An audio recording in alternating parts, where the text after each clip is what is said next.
네, 이번 시간에는 순발력 게임인 이 녀석을 한번 자동화 해보도록 하겠습니다. 여기서는 뭐 1, 2, 3, 4 글씨를 이미지를 따와가지고 읽어와도 되긴 하는데요. 그렇지 않고 우리가 셀레니움이라고 하는 녀석을 통해서 여기 있는 글자를 한번 분석을 해볼 거예요. 일단은 한번 개발자 도구로 한번 대충 보도록 하겠습니다. 이렇게 F12나 또는 우클릭을 한 다음에 검사하기를 눌러서요. 먼저 여기를 클릭하고 13이라고 하는 부분을 클릭해 보겠습니다. 그렇게 되면은 지금 스팬 그리고 슬래시 스팬 사이에는 글씨가 없는데 div 그리고 슬래시 div 안에는 13이라는 글자가 들어있는 것을 확인할 수 있습니다. 이거는 태그라고 하는 건데요. 인터넷 페이지는 HTML이라고 하는 마크업 언어로 작성되어 있습니다. 그런데 보통 이 떡새로 이루어져 있는 것을 태그라고 하는데요. 그냥 써져 있는 알파벳으로 시작되는 부분은 태그의 시작, 그리고 슬래시가 붙은 부분은 태그의 끝이라고 보시면 되겠습니다. 그리고 이 태그와 시작과 끝의 사이에 글씨를 적으면은 안에 내용이 되는 거죠. 그래서 지금 여기 13이라고 하는 글씨는 div, 여기 div 태그 안에 들어있는 거고 스팬 태그 안에는 없는 거죠. 그래서 이 13이라는 글자에 접근하려면 이 div 태그 안에 글자 속성을 확인하면 됩니다. 뭐 앞에 부분 얘기가 길었습니다. 한번 진행을 해보도록 하겠습니다. 먼저 셀레니움을 한번 설치를 해볼게요. 프로젝트는 저 같은 경우에 1to 50이라고 만들어 놨고 지금 봇 파일을 빈칸으로 만들어 놨습니다. 세팅에 들어가서 추가 그리고 셀레니움 모듈 설치는 여기서 끝났고요. OK 누르시고 이 프로젝트를 하기 위해서 프로그램이 하나 더 필요한데요. 바로 이 인터넷 프로그램, 인터넷 브라우저라고 하죠. 이 브라우저를 제어할 드라이버를 하나 다운받아 주셔야 됩니다. 저 같은 경우에는 크롬을 할 거고요. 만약에 나는 파이어폭스를 할 거다. 아니야. 나는 윈도우의 엣지를 쓸 거야 라고 하시는 분들은 하단에 링크에 위키독스를 걸어 놓을 테니까 거기에 있는 내용을 참고하시면 되겠습니다. 먼저 저 같은 경우에는 크롬을 사용할 건데 크롬의 버전부터 확인을 해주세요. 그래서 저 같은 경우에는 73.0.3683 여기까지만 외워 놓을게요. 그 다음에 크롬 드라이버 다운로드 들어가신 다음에 버전을 먼저 확인해 주셔야겠죠. 저 같은 경우에는 아까 73.0.3683 이었잖아요. 그래서 이거를 누른 다음에 저 같은 경우에는 윈도우니까 윈도우를 다운받아서 알집을 풀면 이런 식으로 뜨게 됩니다. 결과적으로 이 파일을 압축을 풀어서요. 같은 프로젝트에 위치하도록 넣어주세요. 저 같은 경우에는 미리 넣어놨습니다. 자, 그러면은 일단은 테스트 겸 한번 실행을 해보도록 하겠습니다. from 우리가 셀레니움 쓸 거니까 셀레니움 임포트 웹 드라이버 우리가 사용할 이 브라우저 드라이버를 사용하기 위해서 이것을 참조했고요. 그 다음에 드라이버 웹 드라이버 크롬 만약에 파이어폭스면은 파이어폭스로 작성을 해 주셔야겠죠. 그 다음에 크롬 드라이버 여기에 있는 파일명 그대로 적어 준 겁니다. 그 다음에 드라이버 get 어떤 페이지의 정보를 갖고 올 거냐, 저 같은 경우에는 기본형인 여기까지만 갖고 올게요. 그 다음에 문자열로 한 다음에 붙여넣기. 그래서 앞에 HTTP가 붙는지 확인도 해 주셔야 됩니다. 그 다음에 조금 기다릴 거예요. 이게 자동화하는 프로그램이지 뭐 속도를 빠르게 해주는 녀석은 아니잖아요. 그래서 저 같은 경우에는 300 정도 넣어 주겠습니다. 왜 기다려 주느냐, 우리가 인터넷 켜질 때 조금 로딩 시간이 걸리니까 그것만큼 뭐 기다려 준다라고 보시면 될 것 같아요. 실행을 해보면은 컨트롤 시프트 FC 새로운 크롬 창이 뜨면서 크롬이 자동화된 테스트 소프트웨어에 의해 제어되고 있습니다 라고 뜹니다. 자, 그러면은 이제 여기 첫 번째 칸에 있는 글자를 갖고 와 볼 거예요. 먼저 아까처럼 F12를 누르거나 검사를 눌러서요. 여기 화살표 부분을 먼저 클릭한 다음에 여기를 한번 눌러 보겠습니다. 그랬을 때 지금 글자를 갖고 와야 되는데 지금 스펜이 잡혀 있으니까 글자를 담고 있는 div를 클릭해 주시고요. div를요. 그 다음에 우클릭을 해서 카피 엑스패스를 누르도록 하겠습니다. 그 다음에 여기에다가 붙여 넣어 줄 거예요. 먼저 문자열로 만든 다음에 붙여 넣기. 그다음에 드라이버 파인드 엘리먼트 엑스패스를 눌러 주시고요. 여기 글자를 잘라내서 붙여 보도록 하고, 여기에는 btn이라고 저장을 하겠습니다. 버튼이라고 그냥 지정을 할게요. 그 다음에 여기에 있는 글자를 한번 프린트 해 보도록 하겠습니다.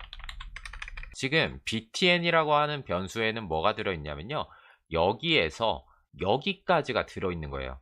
div 태그 영역이 들어있는 거죠. 그리고 그 안에 있는 텍스트, 이 13을 한번 프린트 해 보겠다라는 예제입니다. 근데 여기서 오해하시면 안 되는 게요, 이것을 실행하면은 새로운 창이 또 뜰 거잖아요. 그래서 이 코드는 첫 번째 칸에 있는 글자를 프린트 할 거다 라고 해석을 해 주셔야 돼요. 자, 실행을 해 보도록 하겠습니다.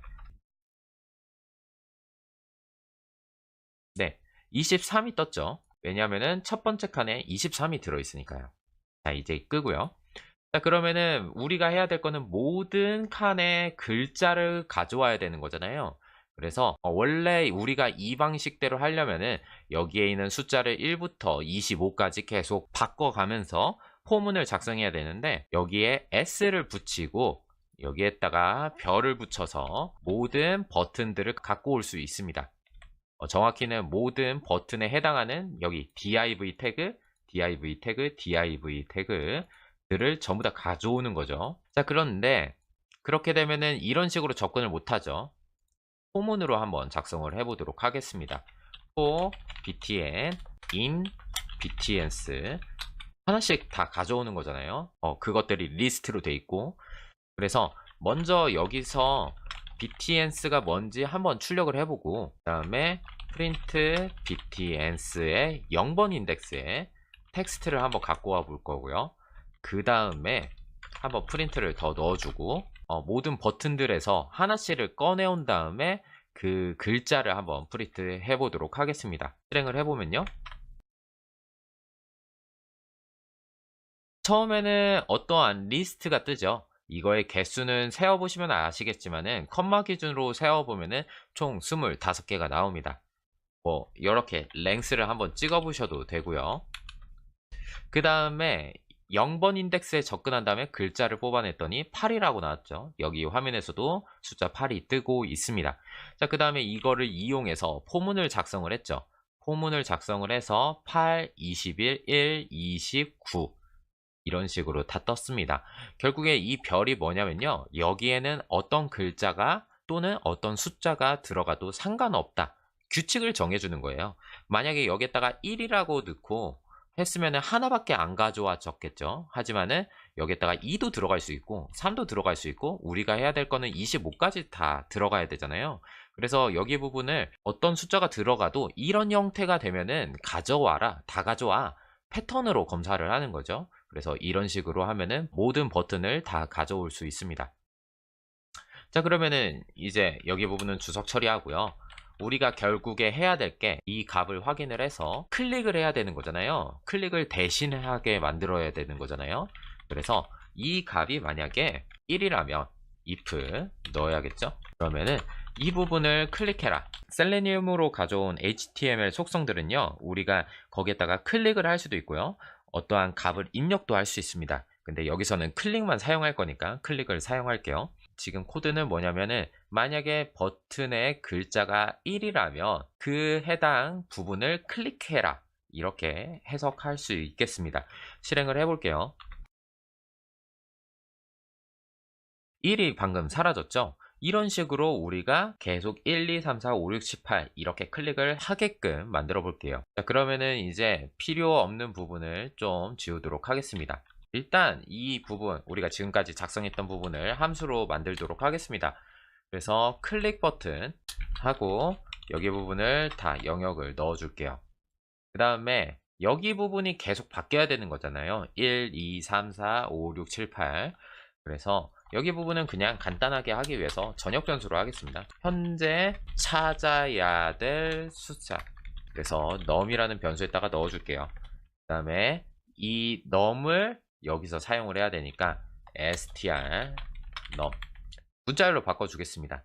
근데 찾은 다음에는 어떻게 해야 돼요? 이 함수가 끝나야 되죠. 그래서 리턴을 해주고요. 그리고 리턴하기 전에 이 숫자 찾았으니까 다음 숫자를 찾도록 유도를 해야겠죠. 그래서 num 플러스는 1로 해서 증가를 해주도록 하겠습니다. 그런데 이렇게 하면은 지금 에러가 나죠. 왜냐면은 전역 변수니까요. 그래서 글로벌 num까지 추가를 하면은 네, 됐습니다. 그러면은 이게 제대로 되는지 확인부터 해보죠. 클릭 버튼 한 번만 해보고 실행을 해보겠습니다.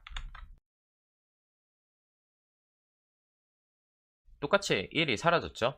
그러면은 이제 이 작업을 언제까지 해야 되냐면 num이 50보다 작거나 같다라면 이 작업을 계속 해야 되는 거잖아요. 그래서 이렇게 하면은 1부터 50까지 자동으로 클릭을 할 것 같습니다. 한번 실행을 해볼게요.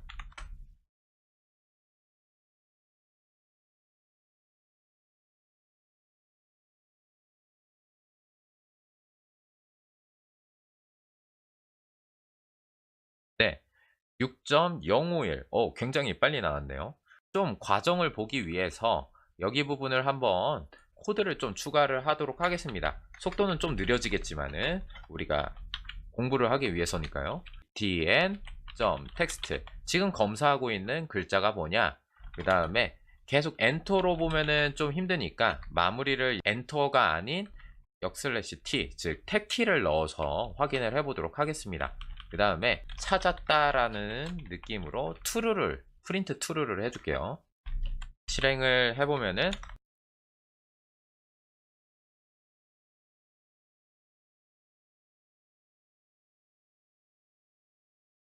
지금 이런 식으로 첫 번째 숫자, 두 번째 숫자, 세 번째 숫자 뭐 하나하나 먼저 확인을 하는 거죠. 그래서 만약에 1이 확인됐다, true가 나왔고요. 지금 여기는 공백이 나왔죠. 아직 활성화가 안 돼 있었던 거예요. 빈칸이었을 때. 그 다음에 2가 나왔으니까 true, 즉 여기가 실행이 된 거죠. 클릭을 했다. 3 찾았으니까 true, 4 찾았으니까 true, 이런 식으로 제공을 하고 있습니다.